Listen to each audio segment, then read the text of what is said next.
الحمد لله نحمده ونستعينه ونستغفره ونؤمن به ونتوكل عليه ونعوذ بالله من شرور أنفسنا ومن سيئات أعمالنا من يهده الله فلا مضل له ومن يضلله فلا هادي له ونشهد أن لا إله إلا الله وحده لا شريك له ونشهد أن سيدنا وسندنا ونبينا ومولانا محمدا عبده ورسوله أرسله بالحق بشيرا ونذيرا وداعيا إلى الله بإذنه وسراجا منيرا وصلى الله تعالى على خير خلقه محمد وعلى آله وأصحابه وبارك وسلم تسليما كثيرا كثيرا.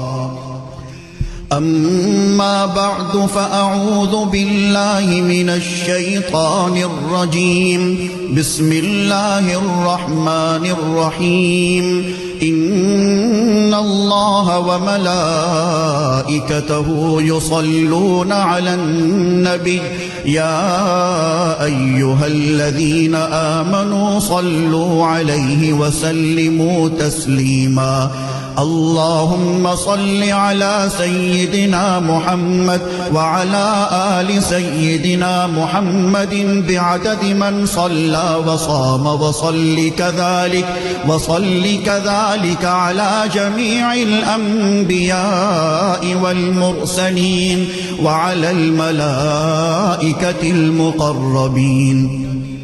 وعلى عباد الله الصالحين خصوصا على سيد المتقين والأبرار صاحب النبي في الغار والمسار أفضل الصحابة بالتحقيق خليفة النبي بلا فصل إمامنا أبي بكر الصديق رضي الله تعالى عنه وعلى الناطق بالصواب والعادل بالكتاب إمامنا بالحق عمر بن الخطاب رضي الله تعالى عنه وعلى صاحب الحياء وناشر القرآن الشهيد المظلوم حين تلاوة الفرقان عثمان بن عفان رضي الله تعالى عنه وعلى صاحب السيف والقضاء وناشر العلم والهدى أسد الله الغالب إمامنا علي بن أبي طالب رضي الله تعالى عنه وعلى السيدين السندين السعيدين الشهيدين أبي محمد الحسن وأبي عبد الله الحسين رضي الله تعالى عنهما وعلى سيدات الطاهرات بنات النبي المصطفى وأهل بيته المطهرة رضي الله تعالى عنهن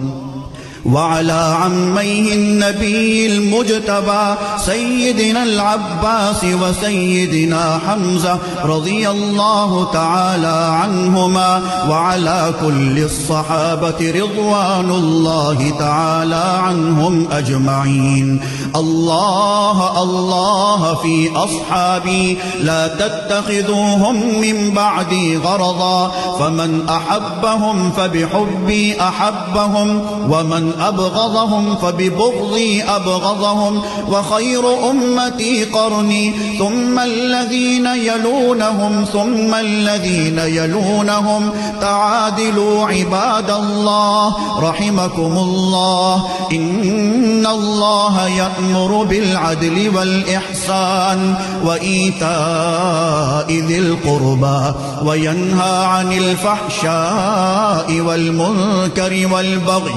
يعظكم لعلكم تذكرون اذكروا الله العلي العظيم الكريم يذكركم وادعوه يستجب لكم ولذكر الله تعالى أعلى وأولى وأعز وأجل وأتم وأهم وأعظم وأكبر والله يعلم ما تصنعون.